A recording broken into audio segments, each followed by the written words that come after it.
¿Qué tal? Muy buenos días y buenas tardes a todos y a todas. En este segundo día de nuestro 12º encuentro iberoamericano sobre metateoría estructuralista, este, vamos a comenzar con la charla a cargo de Ulises Mulines, justamente en homenaje a nuestro querido y recordado Joseph Joe Smith, y que el evento está justamente dedicado a él. Así que, Ulises, por favor. Gracias, Pablo. Bueno, es una gran satisfacción poder estar en comunicación, aunque sea virtual, con todos vosotros, todos ustedes.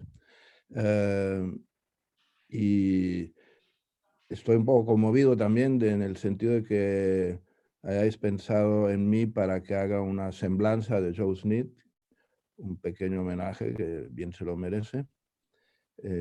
Aunque sea in memoriam, desgraciadamente ya no puede estar entre nosotros, pero en fin, es importante que todos lo recordemos. Y bueno, en esta semblanza que quiero hacer, no voy a hablar de cuestiones profundas de filosofía de la ciencia ni del estructuralismo siquiera. Me pareció que podía ser interesante para todos algo así como, bueno, la parte biográfica y autobiográfica de mi encuentro con Joe Smith, de cómo se desarrolló lo que iba a ser una profunda amistad y además una estrecha colaboración filosófica, científica. Y sobre todo me voy a referir a la primera fase de nuestro encuentro, porque es quizá es la menos conocida de vosotros. Eh, en fin, bueno, pues voy al grano. Por supuesto, después de que haga yo esta semblanza, podemos seguir conversando, podéis plantearme preguntas más o menos personales, las que queráis. Bueno, pues trataré de dar los detalles que os interesen sobre eh, el currículum de Smith tal como yo lo conozco, lo conocí, lo seguí, y que es también en parte mi propio currículum. Bueno, em, empiezo no por falsa modestia, pero empiezo por mí. ¿Cómo fue que, cuáles son los antecedentes de cómo llegué a conocer a Joe Smith? Yo en el año 71 terminé mi licenciatura en filosofía en la Universidad de Barcelona con una tesis de licenciatura sobre sistemas fenomenalistas, basada en gran parte, no exclusivamente, pero en gran parte, en el Logischer Aufbau der Welt de Rudolf Carnap. Yo me consideraba entonces un carnapiano puro y duro, y me interesaba mucho la obra de Carnap bueno, y de sus correligionarios del Circo de Viena, etc. Presenté esa tesis de licenciatura en el verano de 1971 y casi al mismo tiempo eh, conseguí una beca del Deutscher Akademischer Austauschdienst, que es como, bueno, el servicio de intercambio académico alemán para estudiantes extranjeros. Yo estaba entonces en Barcelona, pero no era yo de nacionalidad española en ese momento, sino venezolana, pero bueno, dijeron, este pobre venezolano, ya que está aquí en Europa, vamos a darle esa beca. Y bueno, y entonces yo me había informado ya un poco de que yo ya tenía el plan de ir a hacer el doctorado en Alemania, claro, siempre y cuando lograra una financiación. Y resultó que así fue, que me dieron esa beca, estuve muy contento, y empecé a preparar maletas y bueno, me informé un poco en qué lugares en Alemania podía hacer yo filosofía ciencia, más o menos en la línea carnapiana o parecida. Y bueno, ya había oído yo hablar de Wolfgang Steckmüller eh, como director del que entonces se llamaba Seminar für Philosophie, Logik und Wissenschaftstheorie, o sea, seminario de teoría de la ciencia, básicamente, en Múnich. Y había yo leído algún libro de él, etcétera, y dije, no, pues ya que tengo la beca, me voy a Múnich. Le escribí a Steckmüller si me aceptaba como doctorando. Le dije que yo tenía una gran admiración por Rudolf Carnap y yo sabía que Steckmüller también era más o menos carnapiano, incluso tenía una amistad con Rudolf Carnap. Bueno, total que Steckmüller me aceptó como doctorando y a los pocos meses, en septiembre de 1971, llegué a Múnich y me inscribí en la universidad. Me presenté a Steckmüller, le conté bueno, que yo había hecho una tesis más o menos ligada con el Aufbau de Carnap, etc. Y un poco para mi sorpresa me di cuenta que, bueno, sí, fue amable, Steckmüller era un hombre amable, pero muy retraído. Y me di cuenta que no sentía un gran entusiasmo, ¿no? De que yo continuara con más o menos las vías carnapianas. Bueno, entonces, un día empecé a tomar mis cursos de doctorado, etcétera, bueno, todo lo normal. Empecé a trabar amistad con uno de los asistentes de Steckmüller, el encargado sobre todo de filosofía de la ciencia, que era Andreas Kamla, que luego fue nombrado profesor en la Universidad de Osnabrück. Una persona muy amable, muy amistosa, muy abierta.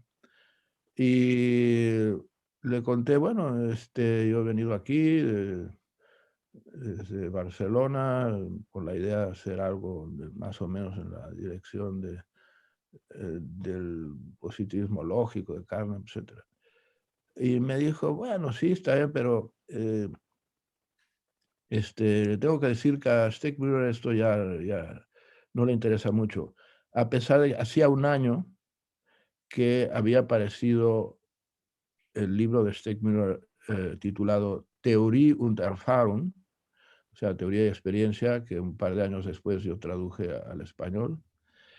Y en ese libro es un libro totalmente o casi totalmente carnapiano, hempeliano, donde, bueno, sobre todo se trata de la cuestión de los conceptos teóricos y observacionales y la relación entre ambos. Bueno.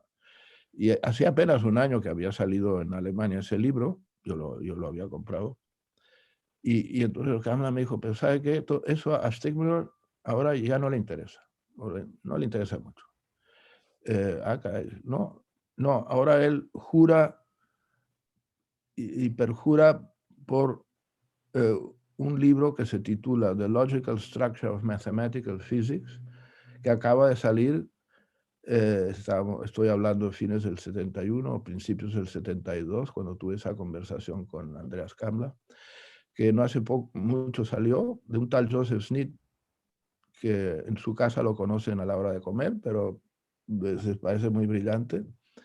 Y ahora eso es lo que le interesa. Bueno. Eso era a principios del 72, el año 72.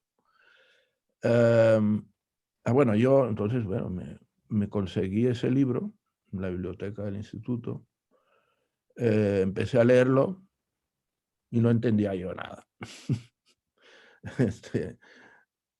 Vagamente me daba cuenta que tenía algo que ver con Patrick Suppis, pero no, la verdad se me dificultaba mucho entender cuál era la cosa. Hay que admitir que Joe Smith, un gran tipo, pero nunca hizo ningún esfuerzo para ser didáctico. Entonces un libro escrito así, como si se lo contara a él mismo, ¿no? Bueno, un libro difícil, muy difícil. Pero yo sentía que había ahí un gran espesor de ideas, de conceptos. Pero bueno, entonces, al mismo tiempo, Andreas Kamla me invitó a su seminario a que expusiera yo mis ideas sobre los sistemas fenomenalistas y tal, básicamente lo que yo había hecho en mi licenciatura. Y a Kamla le gustó. Y entonces, en ese mismo periodo, Stigmüller había conseguido que la Deutsche Forschungsgemeinschaft, algo así como el CONICET, ¿no? Alemán, le subvencionara un proyecto de investigación con un par de doctorandos para, Stigmüller dijo, para estudiar el problema de los conceptos teóricos. Al principio eso sonaba pues más bien carnapiano, pero ya no lo era en el fondo. Mucho después me enteré de lo siguiente.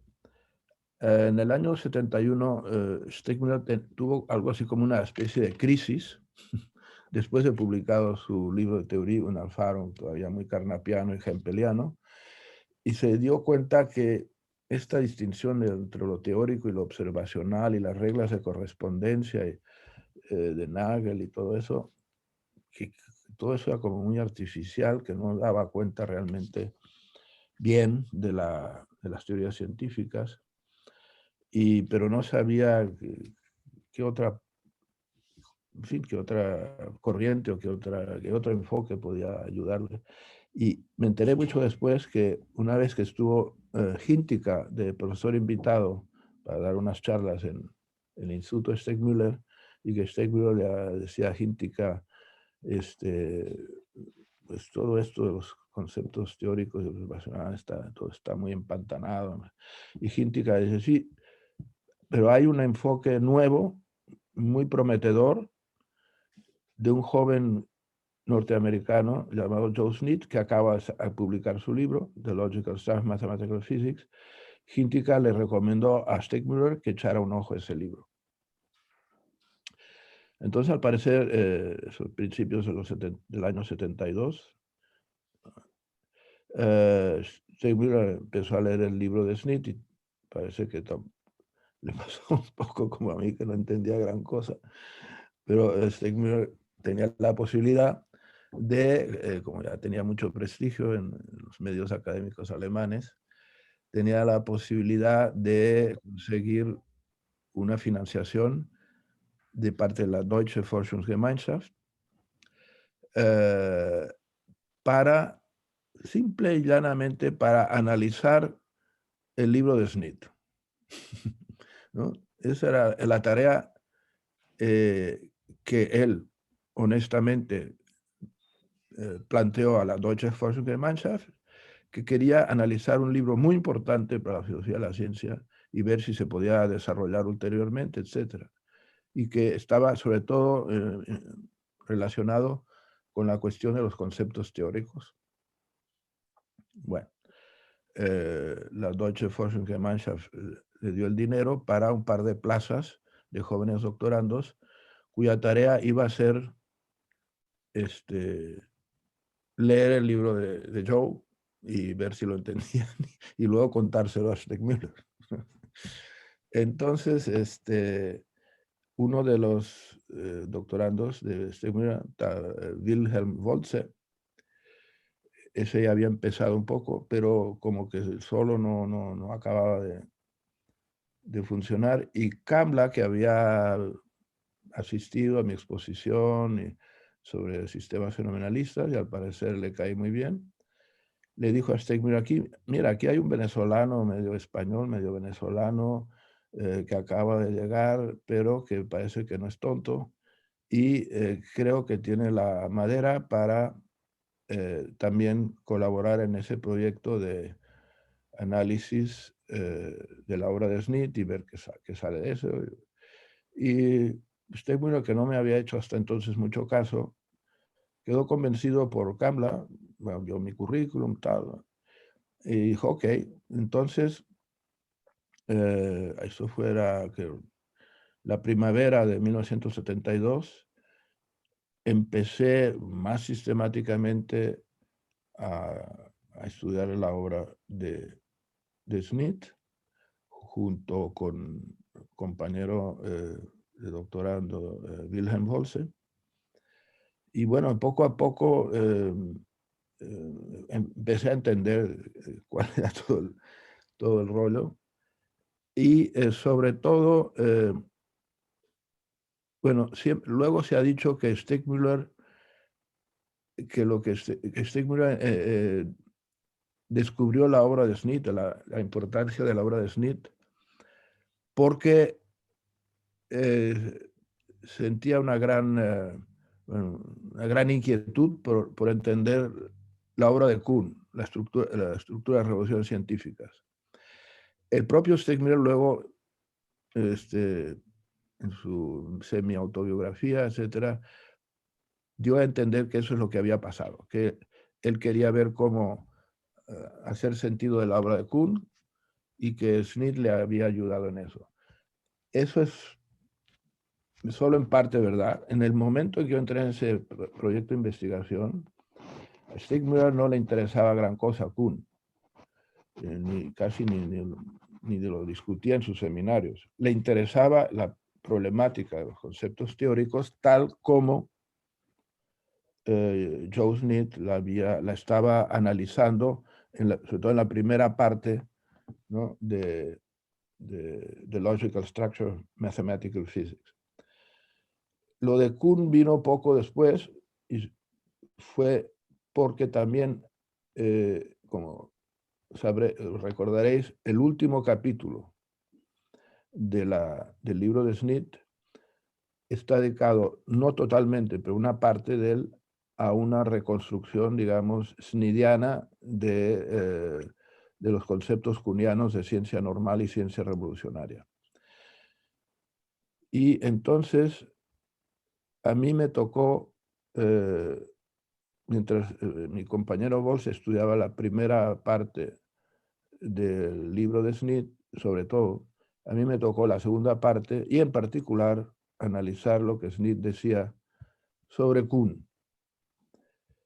Y bueno, tanto Bolse como yo le presentábamos regularmente a Stegmüller nuestros análisis y nuestras dificultades y lo que fuera. Muy amablemente Stegmüller, aunque no era un hombre muy sociable para nada, pero siempre nos invitaba a su gran casa en las cercanías de Múnich, a que le presentáramos nuestros resultados. Y entonces ahí, tomándonos un café y un pedazo de Kuchen, de pastel, Bols y yo le contábamos qué resultados habíamos obtenido y él nos preguntaba, o decía, bueno, nos estimulaba esto, lo otro. Total, que fue eso ya, digamos, como a finales del año 72, que Stegmüller tuvo digamos, la caída de Damasco, de que Smith y Kuhn, eso iba muy bien junto. Y sobre todo para la cuestión de la dinámica, de la diacronía de las teorías científicas. Resumo, o sea, la primera fase del interés stegmülleriano por la obra de Smith y también de sus dos discípulos, que éramos Bols y yo, no tenía que ver con Kuhn. Eso vino después. Y luego, bueno, todo se combinó. Ya. En total que, digamos que ya a principios del 73, como que cuajó lo que hoy día no se llamaba así entonces, pero lo que hoy día llamamos la concepción estructural, basada en la obra de Smith, obviamente, pero también en las reflexiones adicionales que entre tanto había iniciado Stegmüller, sobre todo en conexión con Kuhn y bueno, y con una idea nueva de la relación entre conceptos teóricos y no ya observacionales, sino teóricos y no teóricos, todo eso. La cuestión de la diferencia entre leyes fundamentales y leyes especiales, todo lo que está más o menos en germen en The Logical Structure of Mathematical Physics, que Smith trata exhaustivamente, pero no muy claramente. Eso lo clarificó Stegmüller, es realmente un trabajo, digamos, de exégesis, pero muy importante. Lo hizo más apetecible, más inteligible. Y de todo este conglomerado de discusiones y comentarios, etcétera, que tuvieron lugar a lo largo del año 72 y principios, y hasta mediados de 73, en el Instituto de Stegmüller, en que nos encontrábamos regularmente Stegmüller, Kamla, su asistente, Volse, mi compañero de estudios, y yo mismo, y a veces algún otro asistente de Stegmüller, como Walter Höring, en fin. Pero básicamente ese era el núcleo. Se fue consolidando el estructuralismo en la versión stegmülleriana, mucho más, digamos, más fácil de digerir que en la versión original de Smith. Y total que así fue como en otoño de 1973 Stegmüller publicó en Springer, que es su editorial, digamos, favorita, publicó Theorien und Theoriendynamik, que poco después se iba a traducir al inglés con el título Structures and Dynamics of Theories, y que yo también luego traduciría al castellano como Estructura y Dinámica de Teorías. Y así fue que, digamos, quedó bien asentada la nueva concepción, aún todavía sin el rótulo de estructuralismo, ¿no? No sabíamos bien cómo llamar todo eso, pero Stegmüller decía, bueno, es la concepción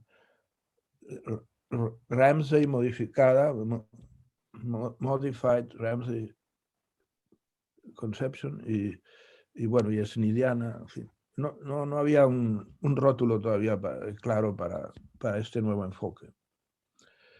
Pero sí sabíamos qué queríamos hacer o qué habíamos hecho, y el libro Teoría en Estructura o Teoría en Dinámica ya es supongo todos lo habéis visto, más o menos habéis echado un ojo, es un libro muy claro, y en donde, bueno, Stegmüller defiende este nuevo enfoque y apela a que con este nuevo enfoque se pueden superar muchas de los callejones sin salida en que había caído la filosofía de la ciencia, digamos, carnapiana, hempeliana, etcétera, y que bueno, ese era el futuro, ¿no?, de nuestra disciplina. Entonces publicado ese libro, tuvo mucho eco en la propia Alemania.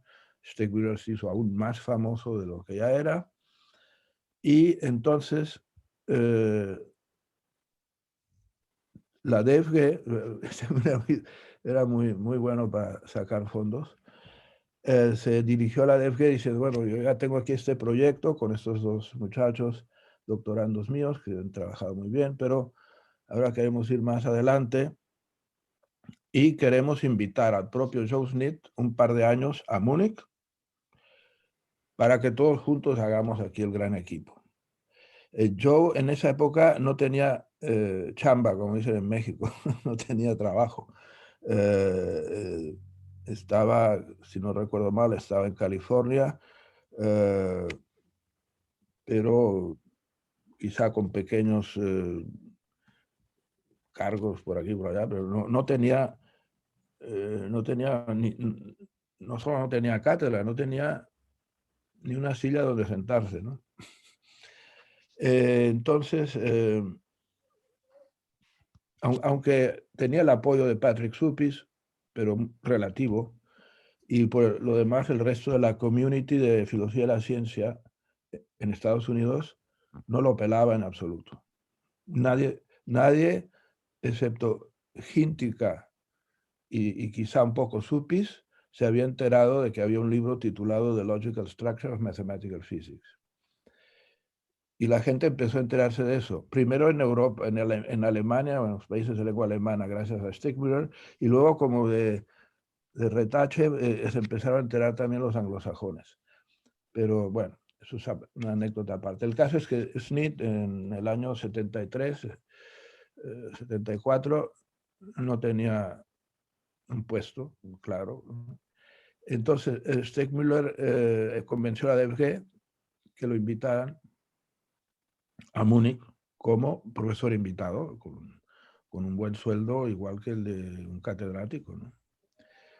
Y la DFG dijo, ok, como ya tenía mucha fama Stickmüller, pues no pusieron ninguna pega. Y así fue como a mediados del 74, si no recuerdo mal, Stickmüller nos anunció al grupito, va a llegar Joseph Schnitt a este instituto como profesor invitado, va a dar algún seminario, pero básicamente se va a reunir con todos nosotros y nos va a explicar la buena nueva.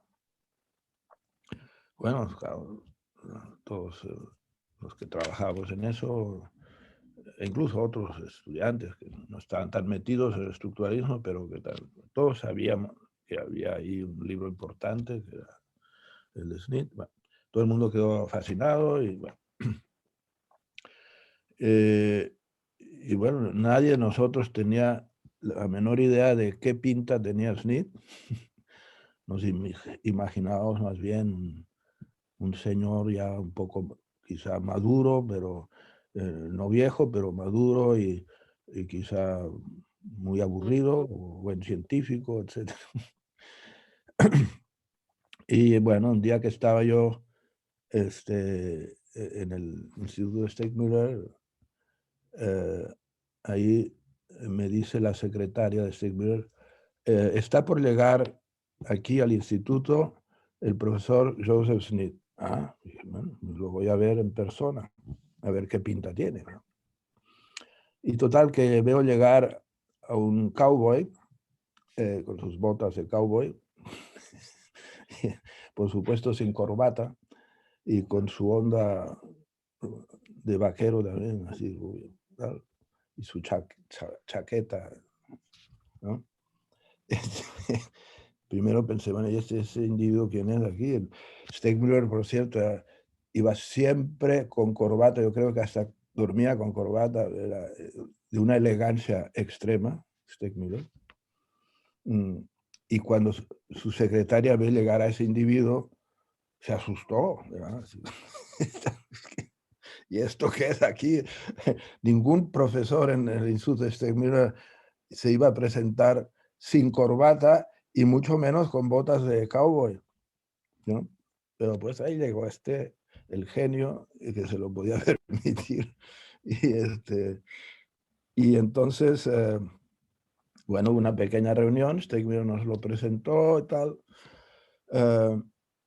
Y por cierto, Schnitt hablaba más o menos el alemán. Básicamente, en esas reuniones informales, él se esforzaba por hablar en alemán, aunque no había habido ningún problema en que nos hablara en inglés, obviamente, pero él que no, en eso Schnitt era muy, todo lo contrario de lo que son los gringos normalmente, que creen que cualquier lengua que no sea el inglés es digna solo de retrasados mentales. En eso Smith se esforzaba, había aprendido algo de alemán y lo quería practicar, nos hablaba en alemán,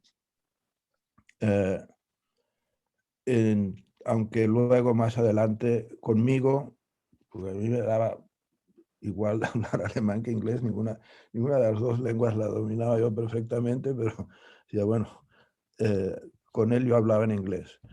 Pero, por ejemplo, los seminarios, dio algunos seminarios, Stigler invitó a que diera algún seminario, dio un seminario sobre todo sobre fundamentos de la mecánica cuántica, que no era estructuralista, eso era, bueno, tenía quizá alguna relación con su enfoque general, pero básicamente fue un seminario sobre los fundamentos de la mecánica cuántica, un tema que independientemente del enfoque estructuralista, a Smith le interesó toda su vida, hasta poco antes de su muerte, siguió trabajando en los fundamentos de la mecánica cuántica, como supongo que todos sabéis, creo que ¿no?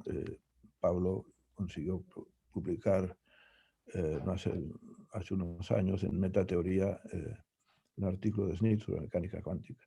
Bueno, daba el seminario sobre mecánica cuántica, éramos una docena de doctorandos y estudiantes, lo daba en alemán hasta donde podía.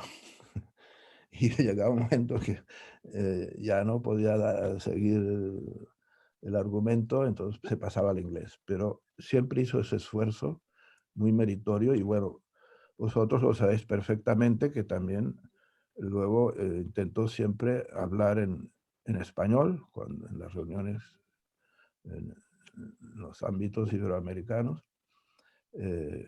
Dominaba mejor el español que el alemán, porque había estado en México, yo qué sé. Pero bueno, el caso es que siempre trató de, ya sea de hablar en alemán si estaba en Alemania o hablar en español si estaba en un país hispanohablante. Ese era Joe Smith, algo muy meritorio, sobre todo de parte de un gringo de Oklahoma, ¿no? No es muy frecuente. Entonces, bueno, el caso es que aparte del seminario, nos reuníamos con el petit comité para seguir, en fin, que nos explicara más sus ideas, o él mismo nos preguntaba cómo veíamos esto y lo otro. Y bueno, en ese entonces, yo ya antes de que llegara Smith al Instituto de Steckmüller, yo había empezado mi tesis doctoral, formalmente bajo la dirección de Steckmüller, y yo ya no quería saber nada de Carnap y de la teoría de los dos niveles y todo eso, y del fenomenalismo. Me dije, no, pues voy a usar lo que he entendido de la concepción smithiana, más o menos reelaborada por Steckmüller, lo voy a aplicar a un case study a ver qué sale.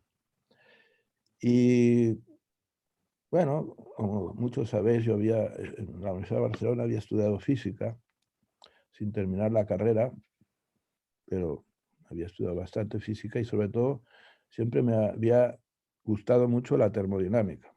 Era la materia de física en la que sacaba mejores notas. Me gustaba. Y además era algo un poco menos conocido que la mecánica. Bueno, el caso es que dije, bueno, ¿por qué no trato, ahora que más o menos he entendido la concepción de Smith, ¿por qué no intento aplicarla a una reconstrucción lógica de la termodinámica de una manera parecida a como el propio Smith había reconstruido en su libro la mecánica newtoniana? Bueno, y la mecánica del sólido rígido. Entonces yo ya había empezado con eso, leyendo muchos textos de termodinámica y tratando de ver cómo los metía en el esquema schneediano. Y total que cuando llegó Schneid ya estaba yo bastante avanzado con eso, pero todavía muy inseguro. Además, es un trabajo que yo estaba realizando solo porque Stegmüller no era un físico y sobre todo más o menos podía entender cosas de la física clásica, de mecánica, etcétera, pero la termodinámica era algo que más bien le quedaba un poco lejos. Andreas Kamla sí, él era físico de origen y me había dado algunos tips, pero bueno, no mucho. Total, que en cuanto trae un poco más de relación con Joe, le dije, bueno, mire, yo estoy haciendo una tesis doctoral sobre la termodinámica, tratando de aplicar, entre otras cosas, aplicar la metodología que usted expone en The Logical Structure of Mathematical Physics. Y bueno, y tengo aquí un manuscrito, un tipo escrito, con algunas ideas. Si usted, en esa época uno nos tuteamos después, cuando le gustó mi trabajo. Le dije, si usted tiene tiempo y ganas, sería un honor para mí que usted le echara un ojo a lo que he hecho de reconstrucción de termodinámica. Sí, sí, claro, por supuesto. Se lo leyó un par de días y regresó diciéndome, no, es muy buena onda esto, adelante, tiene mi apoyo absoluto. Y pues y le dijo a Stegmüller, esto es un buen trabajo. Y además, a mí me dijo una vez medio en broma, yo cuando publiqué The Logical Structure of Mathematical Physics, apliqué mi concepción solo a las teorías mecánicas. Y pensé que quizá todo eso estaba muy bien, pero que era ese tipo de concepción novedosa, era aplicable solo a teorías de la mecánica. Y gracias a la tesis que usted está escribiendo, me doy cuenta que también es aplicable a otras teorías. Y bueno, eso me hace muy feliz, ¿no? Total que, bueno, quedo encantado. A partir de ahí se afianzó nuestra amistad, nos encontramos con mucha frecuencia, empezamos a tutearnos, Joe y Ulises. Además, se añadió la casualidad de que él había estado alojado al principio en una pensión, pero luego llegó su mujer Constance con su hijo Ian, un niño de 5 o 6 años, muy espabilado, por cierto, y consiguieron que la universidad les montara un apartamento, bueno, les diera un apartamento en el Olympiadorf, o sea, el pueblo de las Olimpiadas. En las afueras de Múnich, como hubo las Olimpiadas en el año 72, el gobierno bávaro montó todo un barrio nuevo, from the scratch, en donde había pequeños bungalows para los atletas y apartamentos un poco más grandes para los funcionarios, las Olimpiadas, lo que sea. Una vez terminadas las Olimpiadas, el gobierno bávaro dijo, bueno, esto que sea para la Universidad de Múnich, en particular para estudiantes, los pequeños bungalows, y para profesores invitados, los domicilios un poco más grandes. Total, yo había conseguido, después de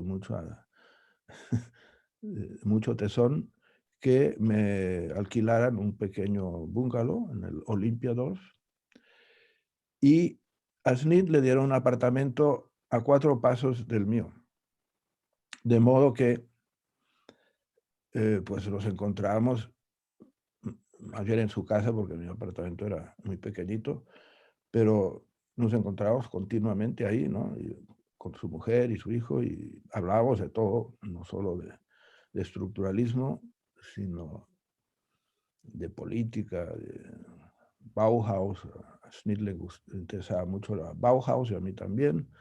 Entonces, hablábamos de ese tipo de cosas. Y cuando el clima no era demasiado abyecto, como suele serlo en Baviera,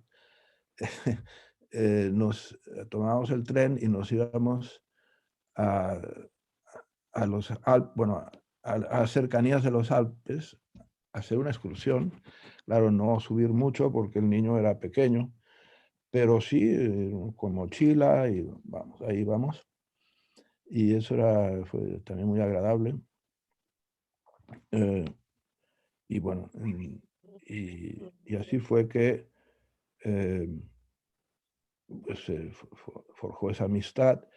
Y hacia el final de ese periodo apareció un nuevo personaje en el partido, a saber, Wolfgang Balzer, un poco más joven que yo, había empezado el doctorado después que yo, pero ya también de plano estructuralista, avant la lettre.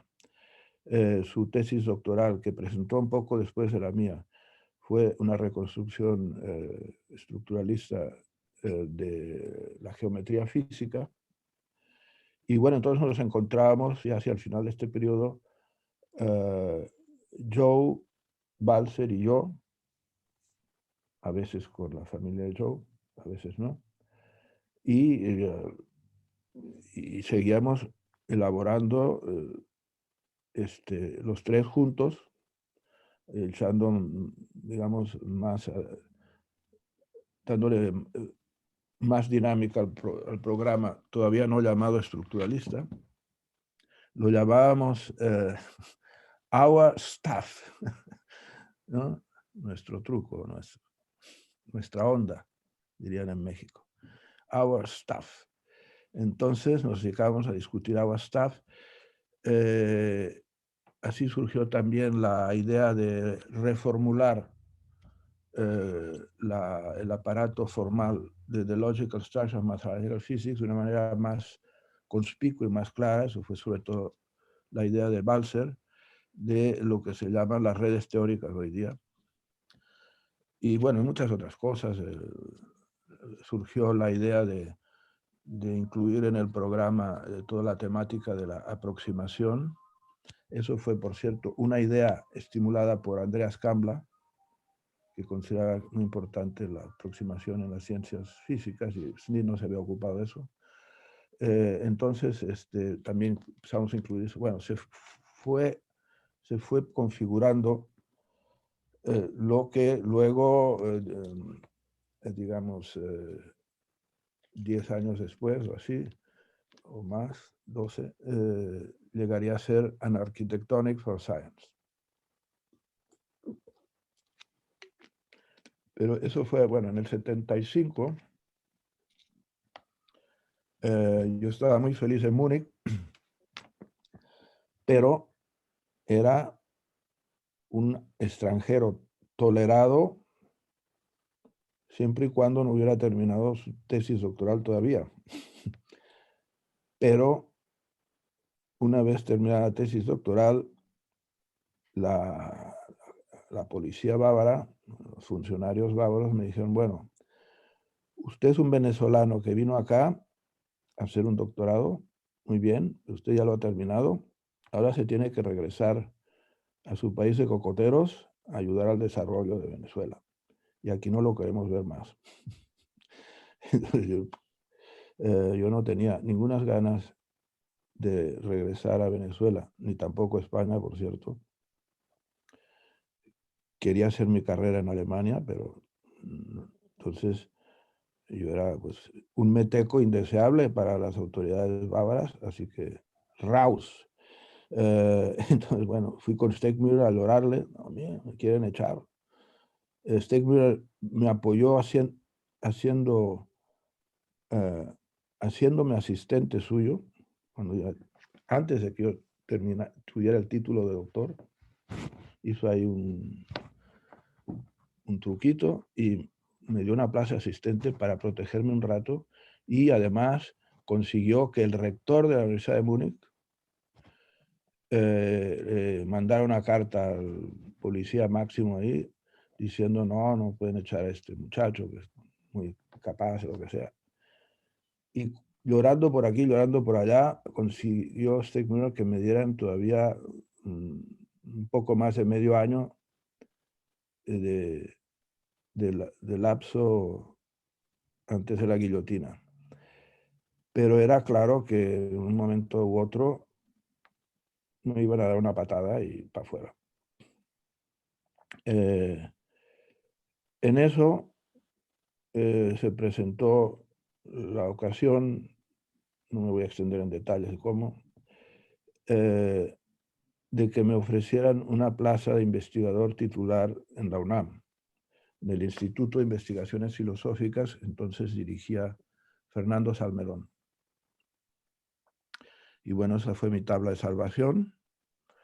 Yo no sabía nada de México prácticamente, aparte de haber oído hablar de Pancho Villa y los aztecas que extirpaban los corazones vivos de los prisioneros. Era todo lo que yo sabía de México. Pero dije, bueno, aquí no me quieren y allá sí, pues me voy para allá. Y entonces me fui a México a principios del año 76. SNI todavía se quedó en Múnich, creo que un año más, si no recuerdo mal. Y luego le dieron una cátedra en Holanda, en la Universidad de Eindhoven. Y se fue con su familia para Holanda. Pero yo ya estaba entonces en México. Sí, seguimos naturalmente en correspondencia, etc. Pero bueno, él estuvo en Holanda creo que 1 o 2 años, no le gustó. Sobre todo creo que a su mujer los holandeses le caían muy mal. Quién sabe por qué. Y la mujer lo presionó para que obtuviera algo en Estados Unidos. Y entonces obtuvo un puesto de profesor en una universidad, no la gran cosa, es la Universidad State University of New York en Albany, una universidad mediana, digamos, pero bueno, pudo regresar a su país. Y luego le dieron una cátedra más importante, como todos sabéis, en Colorado, en la Colorado School of Mines. Y ahí, bueno, ahí siguió el resto de su vida prácticamente. Yo, entre tanto, en México, y seguía carteándome con él y con Wolfgang Balzer, asiduamente. Desde México conseguí invitar 2 veces a SNIT a que viniera a dar un cursillo a México durante un mes o así, y una vez a Balzer. Y entonces realmente a través de todo eso se fue configurando, afianzando aún más nuestra amistad y nuestra colaboración. Entre tanto, en el 1978, o sea, 2 años después de que yo me había ido a México y quizá un año después de que Smith se había ido a Holanda, Steigmuller publicó una especie de panfleto, The Structuralist View of Theories, donde por primera vez a este enfoque se le llama estructuralista. Fue Steigmuller quien acuñó el término estructuralismo en ese librito, pero que ya salió ese libro 7 años después de The Logical Structure of Mathematical Physics y 5 años después del libro de Steigmuller, Teoría en Estructura, Teoría en Dinámica. O sea, durante todos esos años no sabíamos cómo llamar ese enfoque. Entre nosotros lo llamábamos our stuff y ya eso era suficiente. Bueno, total, que con el librito de Steigmuller, que es una especie de panfleto, no es una obra sesuda, es más bien un panfleto propagandístico del nuevo enfoque, eso tuvo una gran resonancia. También porque estaba escrito directamente en inglés, entonces fuera del ámbito germano parlante empezó a hablarse el estructuralismo y bueno, empezamos a ser más conocidos.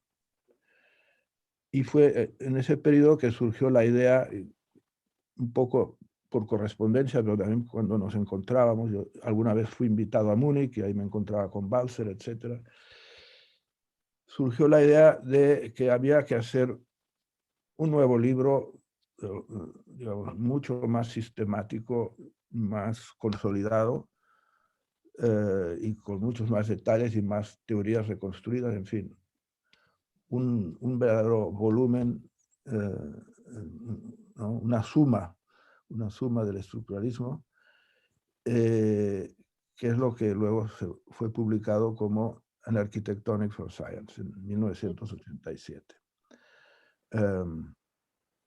Libro que, claro, redactamos con bastantes dificultades no conceptuales, también un poco, pero sobre todo físicas, porque empezamos a redactarlo cuando yo todavía estaba en México, Balzer en Múnich y Joe en Colorado. Luego yo conseguí una cátedra en Bielefeld, en el norte de Alemania, en el año 84, y seguimos también elaborando el libro, pero claro, lentamente, porque nos mandábamos los tipo escrito el uno al otro y hacíamos observaciones y tal. Bueno, duró bastantes años el proyecto hasta, porque estábamos en 3 lugares distintos, ¿no? Hasta que salió el libro en la editorial Reidel en 1987. Y bueno, ahí ya se puede decir que ahí quedó consolidada la concepción estructuralista ya con ese nombre. Y a partir de entonces, bueno, tuvo, como sabéis, bastante resonancia en Europa y en Latinoamérica, no en anglosajonia, muy poco, pero en Europa, desde los países escandinavos hasta España, y en Latinoamérica, México, Argentina, etc. El libro tuvo mucha resonancia y estimuló a muchos otros autores a publicar cosas parecidas, ensayos, etc. Y bueno, eso fue la consolidación del programa al que hoy día nos dedicamos todos. Bueno, creo que ya he hablado demasiado, me he extendido demasiado, pero bueno, supongo que podría interesar algunos de estos chismes sobre la prehistoria del programa estructuralista. Yo seguí viendo de vez en cuando a Joe, pero cada vez menos, porque claro, todavía cuando yo estaba en México nos vimos bastante. Él vino 2 o 3 veces a México y yo fui una vez a Colorado. Pero luego ya estando yo en Alemania, claro, con quien sí me veía con mucha frecuencia era con Balzer, pero una cosa es viajar de Bielefeld a Múnich y la otra viajar de Bielefeld a Boulder, Colorado, ¿no? O al revés. Entonces, ya hubo pocas ocasiones de encuentro. Creo recordar algún coloquio en donde todavía me encontré con Joe en algún lado, pero no recuerdo la verdad. Claro, seguíamos escribiéndonos, etcétera, ¿no? Pero ya el encuentro personal ya no era muy difícil, ¿no? Y voilà, pues esa es la pequeña historia personal de mi relación con Joe Smith y del nacimiento de la concepción estructural. Creo que me detengo aquí y por supuesto estaré encantado de responder a las preguntas si puedo, y si queréis que os cuente más chismes, a ver qué se me ocurre. Ok, muchísimas gracias, Ulises, por este lindísimo relato. Así que bueno, tiene la palabra papá, adelante. Papá, tenés que poner el sonido. Micrófono, papá. Micrófono. Recordar que tengo Parkinson y mis reacciones son muy lentas. Quería recordar mi conocimiento de Ulises en el año 76. Los dos éramos extraños y exiliados prácticamente en México. Convivíamos en las torres de Miscuac, que era un conjunto de torres con muchos departamentos, y nos encontramos un día saliendo los dos de las torres. Y, ¿a dónde vas? A la facultad. Yo también. Fuimos caminando. Ahí se inició nuestra amistad. Eso valió que yo lo conociera a la concepción estructuralista de primera mano y lo conociera yo. Ulises escribió los primeros artículos divulgando en español la concepción estructuralista, cosa que me vino muy bien porque un año después hice mi conversión cuñana y mi conversión estructuralista. Recuerdo cuando vino Joe, la primera vez que lo conocí, a mí me impresionó el cowboy que era, ¿no? Es muy curioso, porque para ese momento, cuando llega Joe, había solamente dos filósofos interesados en la concepción estructuralista. Uno era yo y el otro Adolfo de la Sierra, que se vestía como un charro. Era el encuentro de un charro con un cowboy. Desopilante. Así Y me es. acuerdo muy bien las visitas de Joe. Era una maravilla. Íbamos a tomar tequila al Tenampa. Lo disfrutábamos enormemente. Yo seguí disfrutando de la amistad de Joe y de la amistad de Ulises. Quería contar esto porque realmente es una experiencia de vida que a mí me marcó para siempre y me sigue marcando. En el año 86 escribo y publico mi libro de filosofía de la ciencia, en el que aparece por primera vez una reconstrucción estructuralista de manera informal de la teoría infecciosa de las enfermedades. Y a partir de eso, en eso estoy. En el doctorado, la mayor parte de los 100 alumnos que se doctoran son de la concepción, pertenecen a la concepción estructuralista.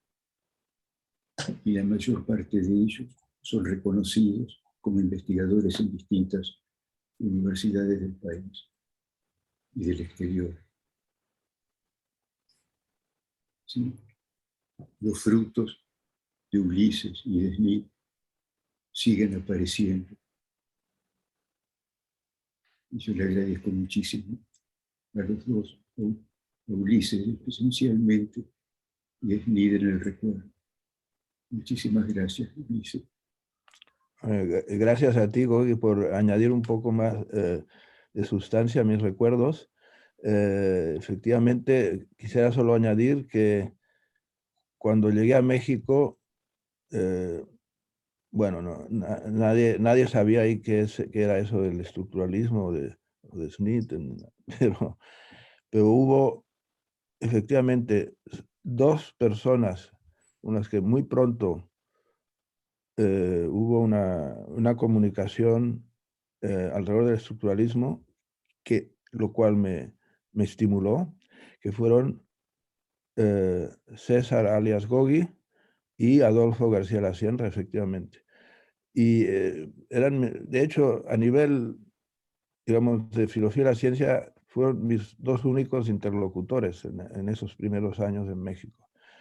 Y bueno, los dos, como sabemos todos, han hecho aportaciones muy importantes al estructuralismo y en general a la filosofía de la ciencia. Y entonces fue efectivamente en el año 76 que empezó esta amistad personal y profesional con Gogi y con Adolfo.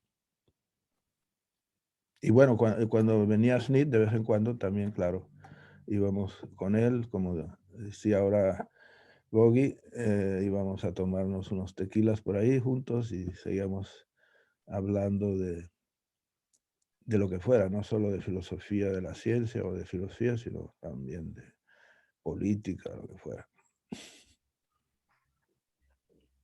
Adelante, Omar.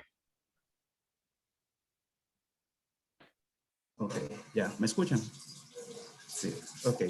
Sí, bueno, antes que nada, gracias al profesor Molines y a ti también, Pablo, y a todos los organizadores. Y como soy el que más recientemente se unió al grupo, pues para los que no me conocen, me llamo Omar Rodríguez, me doctoré hace ya 2 años con el profesor Molines en Múnich. Y bueno, un placer pues conocerlos, ya que algunos de ustedes los cité en mi tesis y nunca los he visto cara a cara, así que este es un buen momento para conocerles.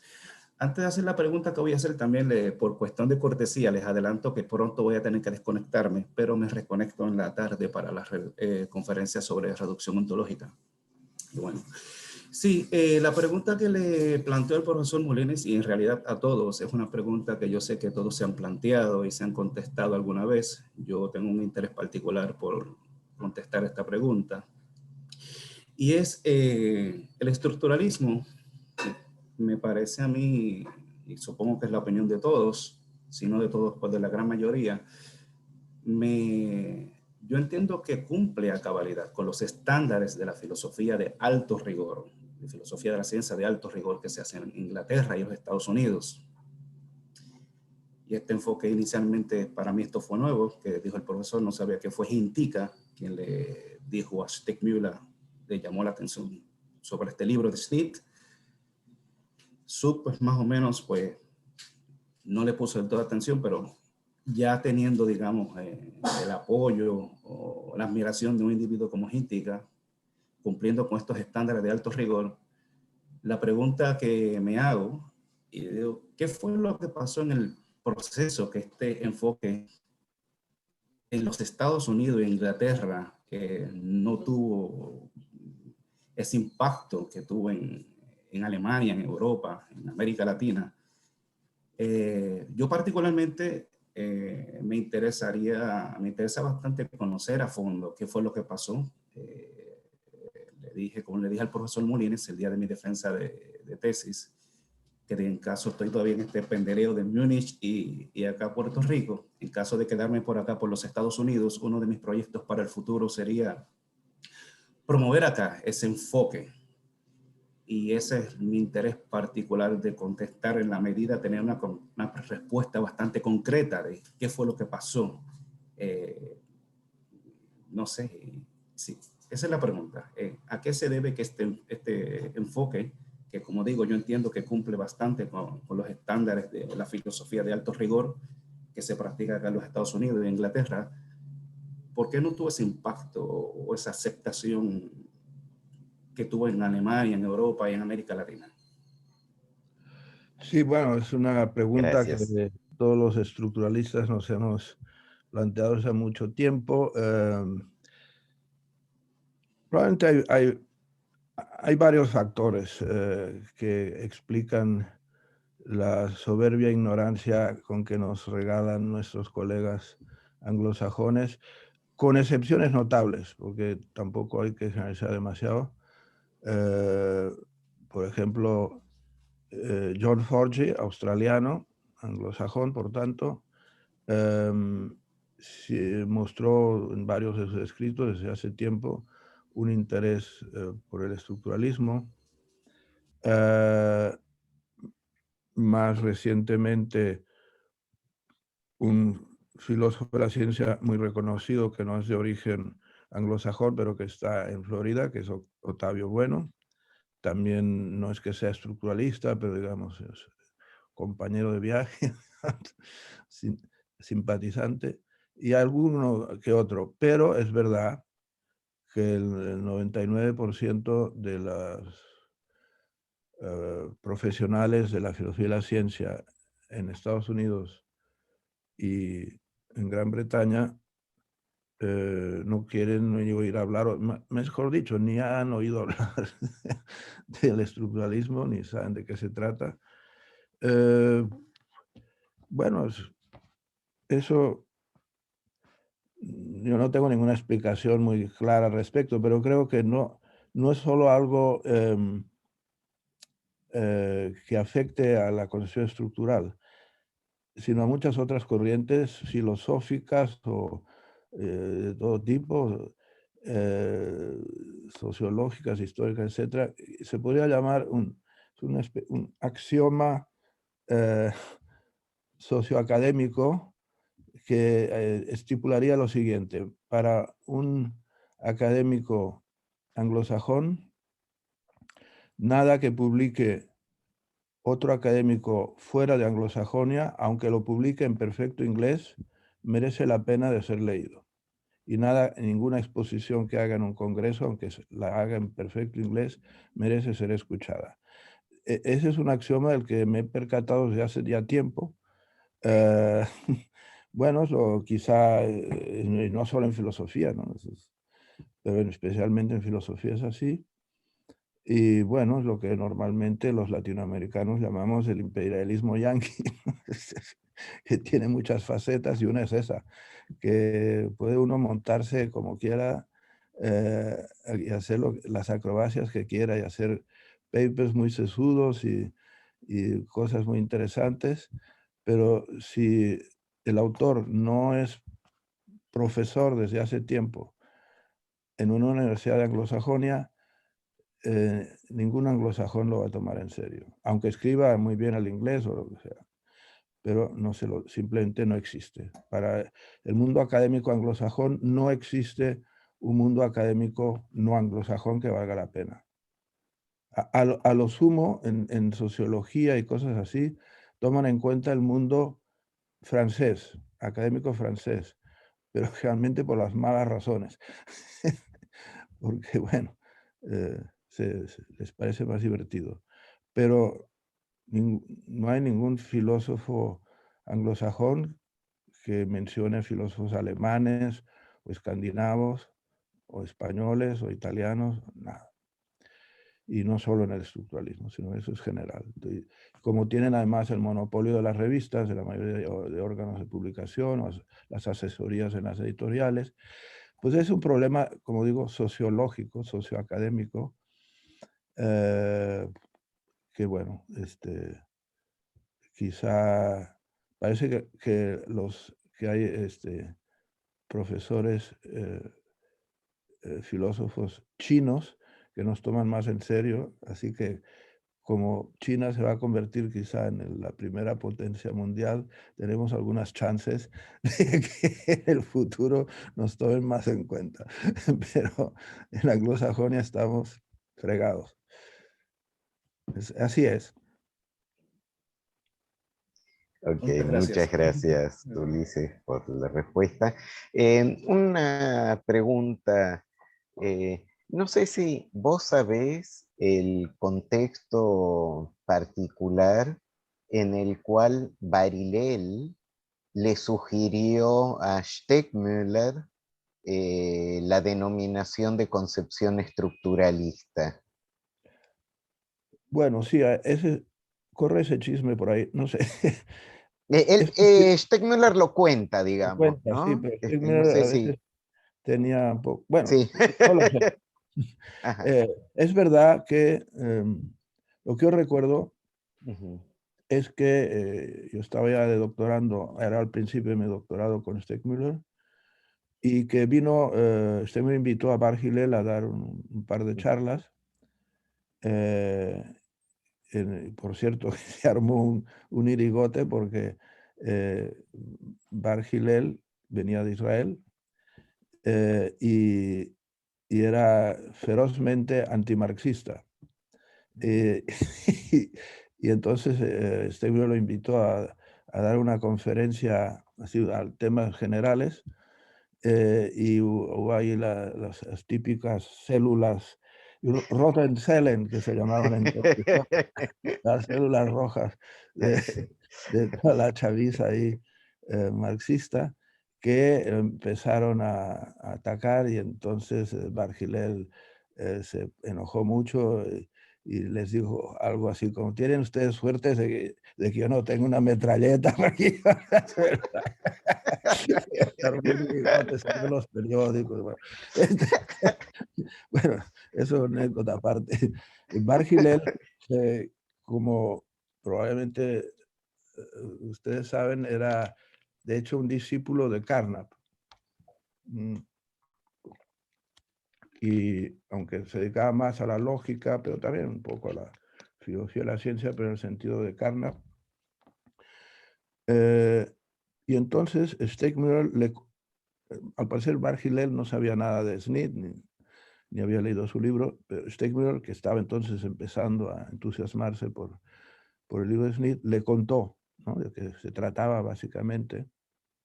Y Bart Hillel, al parecer, a mí no me consta, es lo que dice Stegner, pero tengo un poco mis dudas, pero bueno, Bart Hillel le dijo: pues esto que este muchacho Joe Smith hace con respecto a la física es muy parecido a lo que el grupo Bourbaki hizo con respecto a los fundamentos de las matemáticas. Y Stegner lo tomó literalmente, y por eso su panfleto posterior de The Structuralist View of Theories contiene como subtítulo algo así como An Analogon to Bourbaki's Program in Mathematics, o algo así por el estilo.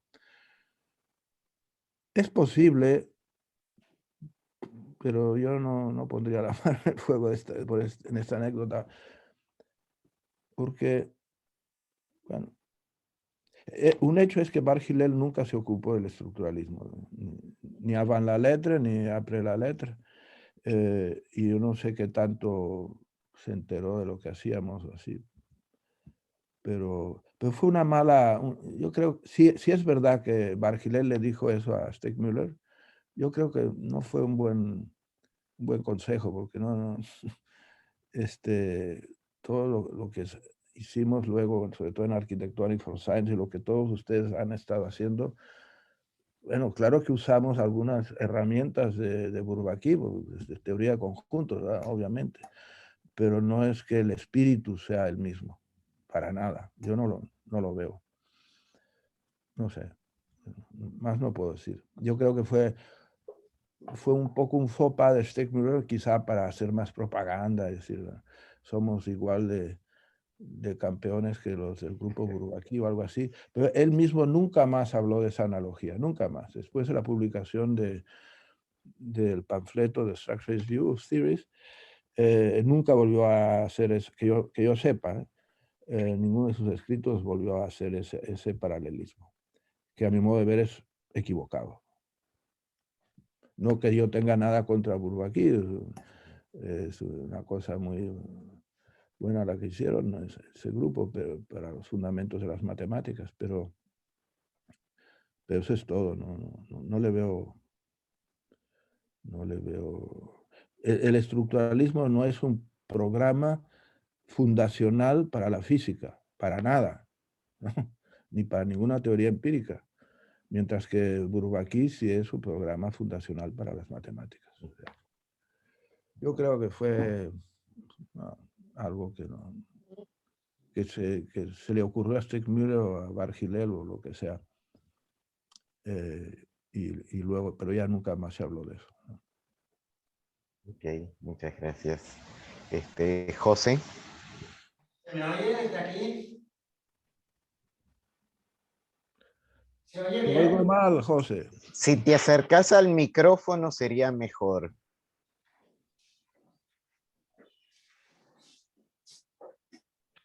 Pues solamente siguiendo la pregunta de Omar y la respuesta de Ulises, la que estoy en gran medida coincido, pero un par de comentarios. El primero es que, bueno, también en parte hay, creo, un poco de, no de responsabilidad, sino de causa, que no es total, por parte de los miembros de la familia, porque no siempre nos hemos esforzado en vender el producto, en principio un poco árido, a otras familias de manera un poco más suave. Pero eso no es exclusividad nuestra, a todas las familias les pasa eso, y los bidimensionalistas o los bayesianos pues tienen formalismos tan o más complicados que el nuestro, y bien que se conocen entre sí en Anglolandia, como dice Ulises. O sea que en parte es verdad que el rasgo sociológico en la comunidad filosófica que apuntabas, Ulises, es cierto, y los anglos son muy onanistas en ese sentido, ¿no? Incluso dentro de familias muy complejas técnicamente. Pero bueno, no sé si para arrojar un punto de esperanza o no, creo que aun siendo cierto el axioma de Ulises, es un poquito menos cierto en la generación siguiente, es decir, en la generación de los filósofos de la ciencia, que ahora están los 40, los 50, yo creo que interaccionan un poco más los europeos con los yanquis y los ingleses y los británicos, en parte gracias a la fundación de la Sociedad Europea de Filosofía de la Ciencia, de la ECAP y de la revista de filosofía asociada, ¿no? El European Journal. Y bueno, eso tiene un poco de consecuencias menos aislacionistas, y cabe esperar que poco a poco mejore un poco la situación. De hecho, esto es un rayo de luz, pero pequeño. Un colega y amigo de muchos de nosotros, Roman Frick, ¿no? Que es un joven filósofo pero bastante influyente en Gran Bretaña y en Europa y en general en la comunidad internacional, ahora va a publicar un libro muy general sobre modelos y teorías, que es como una especie de su contribución a la visión contemporánea de filosofía de la ciencia. Y bueno, puedo decir que dedica un capítulo y medio al estructuralismo. Entonces, eso es indicio, digamos, de que al menos alguien que se le ha pedido una panorámica general o una visión propia de la filosofía de la ciencia actual, al menos no se avergüenza de mostrar su conocimiento de la escuela y su utilidad para algunos de los problemas. Yo lo he leído y la verdad es que es una presentación bastante fair, bastante ajustada, con sus opiniones, por supuesto, pero bueno, es algo que hasta hace, digamos, que en la generación anterior hubiera sido muy difícil esperar, y que gracias a Dios, pues en esta generación siguiente empieza a moverse un poco, y esperemos, tampoco sin muchísimas expectativas, pero moderadas expectativas de que pueda ir mejorando poco a poco. También, insisto, si aumentamos nuestros esfuerzos de interaccionar con nuestro aparato de un modo un poco más soft que entre nosotros, ¿no? Que eso es algo que siempre hemos hablado y que, bueno, ya estamos intentando muchos o todos, y que yo creo que tenemos que seguir en el empeño. Sí, de acuerdo, José. Yo sé que, bueno, exageré un poco quizá en aras de la discusión. Claro que hay algunos autores, algunos colegas filósofos de la ciencia en Anglosajonia que no nos ignoran del todo, y quizá cada vez un poquito más. Tú has mencionado a Roman Frick, y yo antes mencioné a Octavio Bueno.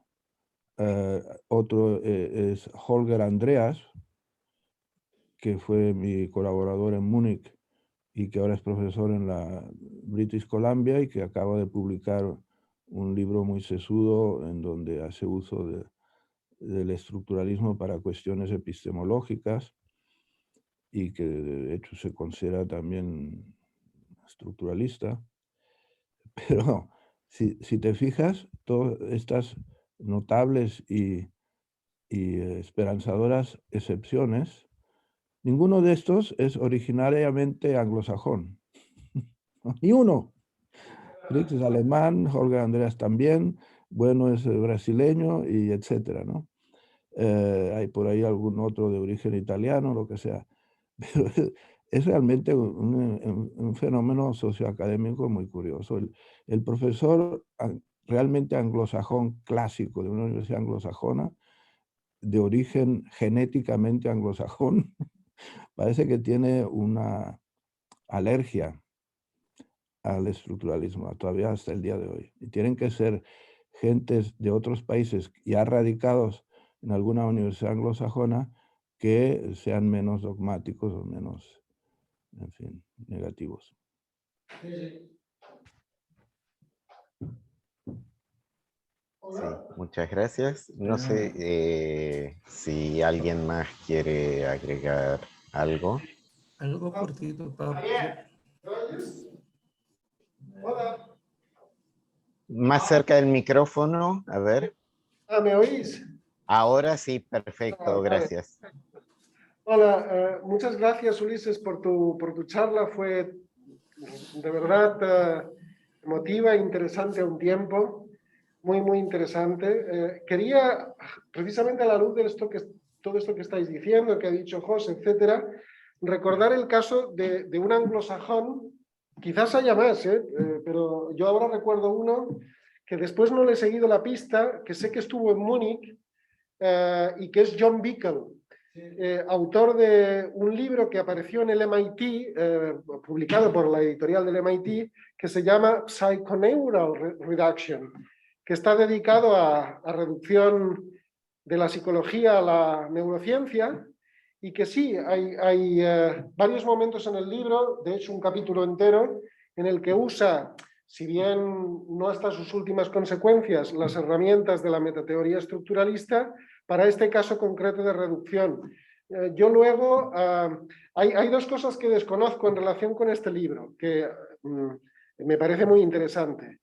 La primera es si John Bickel, bueno, cuál es su historia personal, si en ese tiempo en Múnich, no sé muy bien cuánto tiempo estuvo, etcétera, qué relación tuvo contigo, Ulises. Vino a México, pero desconozco el impacto que tuvo ese libro en Estados Unidos, en el mundo anglosajón en general, porque más bien mi impresión es que no es un libro demasiado citado. Esta es mi opinión, a lo mejor sí que lo es. Yo no lo he visto muy citado. Y un poco la otra cosa que quería saber es si sabéis, si alguno sabéis, si tú, Ulises, sabes, qué fue después de él, si él ha continuado, me da la impresión de que no, pero no lo sé seguro, si él ha continuado usando en algún sitio la metateoría estructuralista o por el contrario la abandonó en ese libro. Gracias. Sí, gracias Javier por mencionar ese ejemplo de John Bickel. Efectivamente, bueno, sería la excepción que confirma la regla. Bueno, John Bickel sí tiene ese libro Psychoneural Reduction, me parece muy interesante, muy bien pensado, en donde demuestra que conoce muy bien el programa estructuralista y lo trata de aplicar a las ciencias las psicofisiológicas, si se quiere. Efectivamente, él estuvo muy interesado en el programa estructuralista, incluso antes de publicar el libro, me pidió si podía ser profesor invitado en el instituto que yo dirigía entonces en Múnich, y yo estuve encantado, estuve ahí creo que un año o más, y fue ahí que redactó Psychoneural Reduction, y por supuesto tuvimos ocasión de conversar y lo invité un par de veces a cenar a casa y cosas así. Pero efectivamente, después de ese libro, yo creo que por alguna razón ya no le interesó más ni el estructuralismo ni la filosofía de la ciencia en general, y le he perdido la pista, la verdad. Creo que más bien, por lo que recuerdo, más bien se metió a fondo en las ciencias neuronales, digamos, ¿no? Y no en la filosofía de las ciencias neuronales. Pero bueno, sí, sería un ejemplo, pero una golondrina no hace verano, y además un ejemplo que no duró mucho, ¿no? Entonces, bueno, sí, gracias por mencionarlo, pero repito, siempre claro que hay algunos colegas que parece, bueno, como decía José, que las nuevas generaciones son menos dogmáticas y menos imperialistas, pero en Anglosajonia, pero sigue siendo bastante difícil que nos tener un público amplio. También hay quizá un fenómeno, es que en las universidades anglosajonas la filosofía y la ciencia últimamente, en los últimos años no está en ningún enfoque, no está progresando mucho. A lo que más se dedican los filósofos de la ciencia anglosajones son a case studies, ¿no? Agarran por una teoría por aquí o por allá, la analizan o hacen una historia de cómo surgió, no sé qué, pero como que tienen una gran alergia a enfoques, digamos, generales, metafilosóficos, si quiero, metaepistemológicos. Y esto probablemente es debido a la política académica también. Si uno quiere, un joven filósofo anglosajón quiere que le den una plaza decente en alguna universidad decente, pues tiene que hacer algo rápido, un análisis rápido y muy concreto, porque si se dedica como Joe Smith hizo durante años a escribir un libro de 400 páginas casi ininteligible, pues seguro que le pasará como le pasó a Smith al principio, de que se va a quedar sin silla, ¿no? Y eso es un fenómeno, repito, básicamente sociológico. O sea, hay dos fenómenos sociológicos, creo que son negativos para nuestro enfoque. El uno, el imperialismo anglosajón al que me refería, según el cual nada que ocurra fuera de Estados Unidos e Inglaterra vale la pena. Y el otro, que es quizá más idiosincrático, más reciente, es que concepciones generales, no solo en filosofía de la ciencia, sino en general en filosofía, están mal vistas, sobre todo en Estados Unidos. Entonces, en Inglaterra un poco menos, pero en Estados Unidos, si desarrollar grandes temas de filosofía de la ciencia o de filosofía en general, a menos que sea algo de feminismo, de woke o algo así, eso sí, eso pega bien. Pero hacer filosofía en serio, de una manera general, eso profesionalmente es muy arriesgado. Ok, gracias, Pablo, Ulises. Sí, José Luis, ¿puedo hacer adelante. una pregunta? Breve, muy breve. Sí, ya. Tiene que ver fundamentalmente con, bueno, el hecho de que, a fin de cuentas, la metateoría estructuralista nace con el libro de Smith de 1971. Él es, evidentemente, del mundo anglosajón y, sin embargo, no ha tenido trascendencia su obra. En concreto, yo siempre me he preguntado bueno, dado que un precedente de su obra estaba en los trabajos iniciales de Patrick Suppis acerca de predicados conjuntistas para la reconstrucción de teorías, ¿cómo es que no llegó a haber, bueno, no llegó a tener mayor impacto ese inicio de la metateoría estructuralista con Smith y no tuvo impacto después con An Architectonic for Science, donde Smith era uno de los autores? No sé si Ulises puede aclarar algo en este sentido. Bueno, solo creo que me tendré que repetir un poco, quizá, no sé si quedó claro lo que quería decir. Bueno, vamos a ver. Sí, Smith publica en 1971 estando en California, publica The Logical Structure of Mathematical Physics. El único filósofo de la ciencia que medio lo toma en cuenta es Supis, porque era de hecho su maestro, ¿verdad? Pero nadie más. Y en Estados Unidos no hubo ninguna reseña, y además porque Smith no era profesor, no tenía ningún cargo en ningún lado. Creo que le dieron una beca para ir a Suecia, donde redactó la última parte de su libro. Pero pues es Suecia, no Estados Unidos. Y total, bueno, la obra de Smith fue sepultada en Anglosajonia.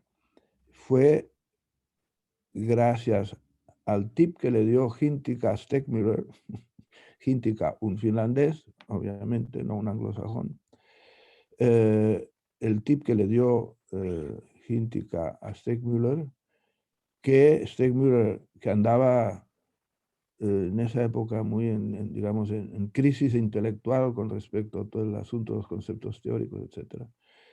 Y fue Steckmüller quien se dio cuenta de la enorme capacidad de ideas que contenía ese libro, aunque muy difícil de leer, pero Steckmüller tenía muy buen olfato Steckmüller para las cosas que valían la pena. Y bueno, de hecho, sí, Smith es un anglosajón, genéticamente hablando, pero filosóficamente hablando, en realidad fue un europeo, ¿no? Se empezó a desarrollar en Europa su enfoque, sus colegas más allegados, Steckmüller, Balzer, yo mismo, Tider y todos, eran alemanes o de otros países, pero no de Anglosajonia. De modo que sí, Smith no, yo creo que él mismo no se consideraba un filósofo gringo. ¿No? Siempre como sintomático lo que les dije al principio. Es el único filósofo gringo que conocí que se esforzaba por dar clases o charlas en una lengua que no fuera el inglés. Aunque lo hiciera medio mal, pero se esforzaba. No he conocido ningún otro en mi larga carrera académica, ni uno. Entonces, eso forma parte de toda esa constelación del imperialismo anglosajón. Y esa es la explicación que puedo darte de por qué no tuvo más impacto en Estados Unidos ni en Inglaterra. Ok, muchas gracias, Ulises. Solo quisiera aportar, aunque ya estamos pasadísimos de tiempo, pero justamente en recuerdo de Joe, que bueno, yo lo conocí en esos encuentros en México, cuando todavía no tenía la más remota idea que me iba a dedicar a la filosofía, mucho menos a la filosofía de la ciencia. Y para seguir con estos derroteros sociológicos, quizás hubiera sido distinto el destino del estructuralismo en los países principales de habla inglesa. Sí, Joe, por razones, nuevamente, que fueron sociológicas, hubiera, que no lo hizo, hubiera obtenido su tenure en Stanford, que era una de las posibilidades que tuvo, pero por razones de otro tipo, sociológicas, políticas, finalmente no fue así, ¿no? Entonces, de haber sido así, quizás ahora, y hubiera seguido siendo el estructuralismo mainstream, ¿no? Cosa que, bueno, a pesar de la ascendencia que tiene y que nosotros consideramos que qua metateoría no tiene igual, tenemos estas dudas, ¿no? Que nos surgen todavía acerca de nuestro vínculo con el resto de la comunidad filosófica, ¿no? Bueno, sí, sé que nos hemos pasado el tiempo ahora, hacer dos brevísimas observaciones a lo que ha dicho Pablo, que es todo muy, muy cierto. Una es que efectivamente si a Joe le hubieran dado una tenure en Stanford o en otra gran universidad en California, probablemente otro gallo cantaría. ¿Por qué no se la dieron? Bueno, lo que yo sé es que efectivamente Stanford, sobre todo, que hubiera sido su alma mater, porque ahí se doctoró ahí, etcétera, estaba Sutcliffe, en Stanford lo vetaron por ser izquierdoso. So einfach ist das, como dicen en alemán, así de fácil. Tenía mala fama de que apoyaba movimientos de emancipación de los chicanos y de los negros y todas esas cosas. Y eso va de retro Satanás para las autoridades académicas de Stanford y de la gran mayoría de universidades gringas. En esa época mucho más que ahora. Ahora quizás sería al revés. Si no te dedicas a apoyar a las minorías, te lleva pifas. Pero en esa época, el dedicarse muy activamente, porque yo era muy de izquierdas, a apoyar minorías y todo eso, le costó probablemente una posible cátedra en California. Por un lado. Y luego mi último comentario sería, bueno, sobre este tema de por qué los anglos no nos toman en cuenta. En el fondo, ¿qué nos importa? ¿No? Todos estamos aquí, ahora más o menos hacemos nuestro trabajo, tenemos nuestras plazas, podemos comer y beber hasta vino y pues, como dirían en mexicano, les podemos decir a los anglosajones, váyanse a la chingada, ¿eh? Si no nos quieren. Tenemos una masa crítica de trabajos, de plazas, de intercambios, no solo en el mundo latinoamericano, sino en otros países, etcétera. Y con eso podemos vivir muy bien y hacer nuestros coloquios y publicar nuestros libros y nuestras revistas. Y si los pedantes de Stanford o de Princeton no nos quieren pelar, pues allá ellos. No. ¿Y qué? ¿No? O sea que tampoco hay que, digamos, ir detrás a ver, oiga, mire, que fíjese en lo que yo hago. No, chinguen a su madre, a la mexicana. Yo creo que no hay que darle demasiada importancia a eso. Y probablemente vaya cambiando con el tiempo también.